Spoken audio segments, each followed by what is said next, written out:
ไหม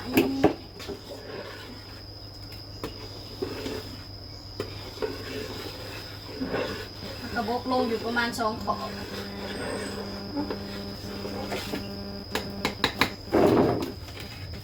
แล้วอันกระทานแบบลูกโบเบิร์ตทานลูกโบเบิร์ตเพราะว่าทานไม้โบเบิร์ตเป็นไม้หมอนูดำเลย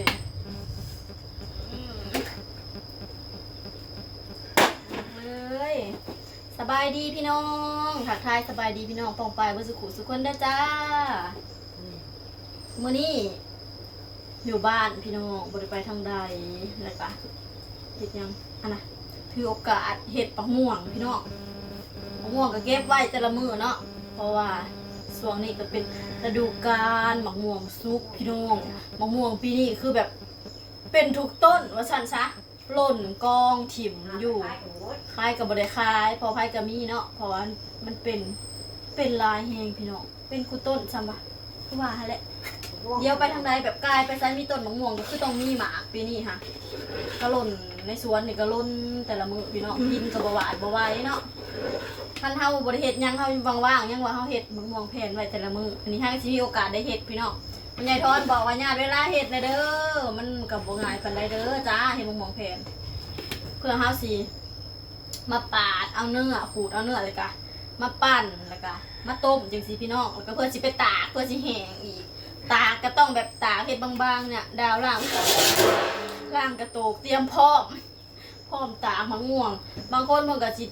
ตากใส่กระสอบเนาะปาดกระสอบใหม่ๆนะเอามาซักแล้วเฮาก็ปาดแล้วก็ตากใส่ก็ง่ายคือกันแต่ว่าดาวสิตากใส่กระโตกเดี๋ยวนี้ล่างกระโตกไว้แล้วประมาณ 4-5 อันเนาะมะม่วงเขาก็คือบีบพอดีเต็มหมอนี่เลยพี่น้องเขาก็เอามากวนกูแลจนมันบกจนมันเหนียวแบบเขาเคี่ยวเขาคนจนมันเหนียวผมจะเอาไปตากแดดเป็นมะม่วงแผ่นมะม่วงที่ดาวเฮ็ดเม่นมะม่วงอกล่องพี่น้องหอมหวานอยู่ต้นขางเพื่อนนี่เลยพี่น้องมะม่วงปุ้มหรือมะม่วงต้นแม่นยังบ่สุกหัวอกหลอกมันซุกหล่นโปเปะแต่ละมื้อนี้ก็ถือโอกาสเฮ็ดมะม่วงแผ่นไว้กินรายเวียกรายงานพี่น้องตื่นงานน่ะยังบ่ได้พักเลยซักผ้าซักแพร่เมียนเฮือนแล้วก็ซักพวกที่เผาไว้เพราะว่าเฮาก็เริ่มแล้วเนาะมื้อขึ้นเฮือนเฮาก็ยังบ่ได้หึงดิเฮาก็สิเริ่มเตรียมถ้วยเตรียมบ่วงเตรียมเครื่องและเฮือนไอ้บางก็ให้มื้อเมียนมื้อทูแถวข้างผ้าผนังที่แบบข้าเจ้าอันเทพืชเลยแบบน้ำปูนน้ำยังมันผงใส่ค่ะเด้ไอ้บางก็หายเมื่ออันเอาแปรงเอายังคัดเมื่อเมียนเมื่อกี้พื้นที่ค่ะแหละแต่ว่ายังคัดเห็ดมะม่วงแผ่นอยู่จ้า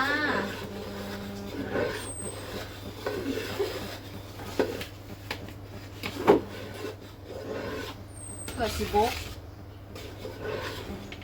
เลือดฐานไปอยู่2 หนึ่งมันก็ต้องคน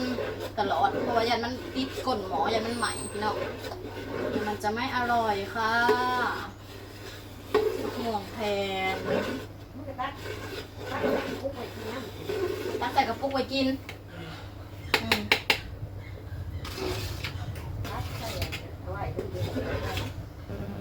ซักดิบขาวแล้วซักเครื่องแล้วผัดปลาหอกฮึบตอนนี้บ่มีหอนแซงเด็ดพี่น้องเอ้ยเขาสิเอาแดดในสายตามะม่วงไว้เตายังไม่ได้ชื่อพี่น้องยังดังได้อยู่กะสิซื้ออยู่ดอกเพราะว่าเห็ดกินมือขืนเพื่อนนี่เด้หนึ่งเขาหนึ่งน้ำสิไปซื้อใหม่อยู่หน่วยนั่นนะรีดแต่ไม่ซื้อรีดมาเปลี่ยนได้แต่หน่วยนี้คือถิ่มเลย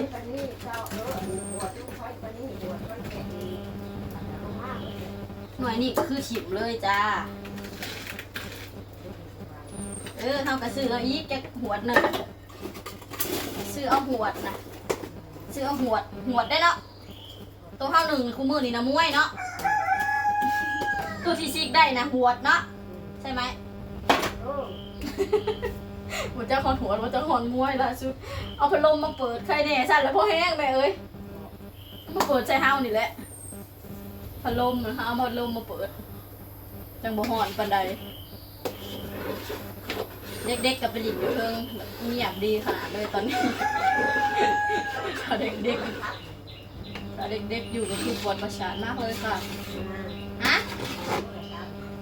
ไม่ยังเด็กๆยังเพื่อนอยู่ปะจ๊ะ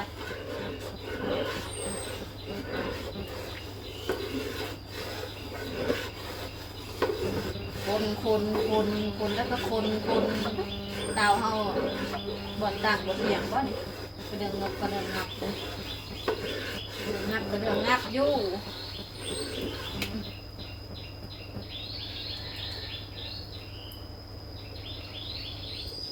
จนบ่เห็นพี่น้องเลยวายหมอฟดหมอเดือดสีแบบเป็นตะแสบพี่น้องเอ้ยเนี่ยว่า ยังเป็นน้ำอยู่พี่น้องเพราะว่ามะม่วงอันนี้มันสิเป็นแบบเป็นเนื้อเป็นตอนเนาะดาวกะใส่เอาเครื่องปั่นซะก่อนมันก็สิละเอียดคันสมัยนั้นบ่มีเครื่องปั่นเฮ็ดเอาได้แม่สมัยตะกี้นะเอาแยงมาคั้นมาตองพี่น้องอันนี้สมัยเด้เฮาก็เอาเครื่องปั่นเอามันก็จะละเอียดเนื้อมันจะละเอียดเฮาก็กวนไปเรื่อยๆจนกลัวมันจะแข็งแล้วเฮาค่อยนำไปตากเฮาก็เฮ็ดบางๆอะเด้พี่น้องเป็นแผ่นบางๆมันแห้งแล้วเฮาก็ม้วนเป็นก้อน้อยๆโอ้ยแซ่บปีนี้ยังบ่ได้กินเลยเด้อเฮาก็สิเฮ็ดเป็นครั้งแรกถ้าตะกี้อีแม่แบบอยู่ดีมีแห้งเพิ่นก็เฮ็ดและแต่ละมื้อเฮ็ดคู่มื้อหมอน้อยเฮ็ดหมอน้อยนะมื้อละหมอน้อยนึงจังซี่ก็อุ้ยแล้วก็เก็บใส่ตู้เย็นไว้กินเบิดปีพี่น้องเอ้ยแต่อันนี้อีแม่แล้วก็บ่ได้คือเก่าเนาะก็เลยบ่ได้เฮ็ดกะดาวกะญาติเวลาเฮ็ดนี่แหละจักสิได้ซำใดมะม่วงนะบ่อึดพี่น้องเอ้ยแต่ว่าเฮาบ่มีเวลาเฮ็ด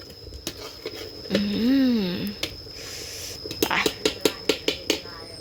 คนไปเรื่อยๆพี่น้องตอนนี้เฮากะกวนแล้วเลยพี่น้องจนเอาขึ้นมาตากลืมถ่ายคลิปให้พี่น้องเบิ่ง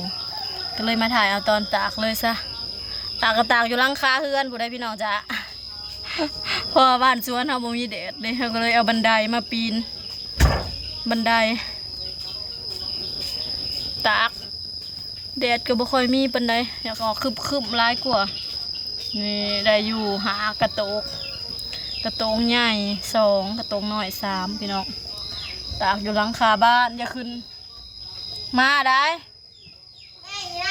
มันสิฮัก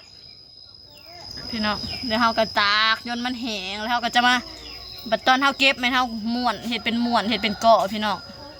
แซ่บหวานหอมเด้อมะม่วงแผ่นสีงามมะม่วงอกหล่องพี่น้องเอ้ยหอมหวานอร่อยจ้าหลังคาเฮือนเฮาคือมา6แท้ใบไม้เต็มอยู่ตากอยู่หลังคาเลยค่ะ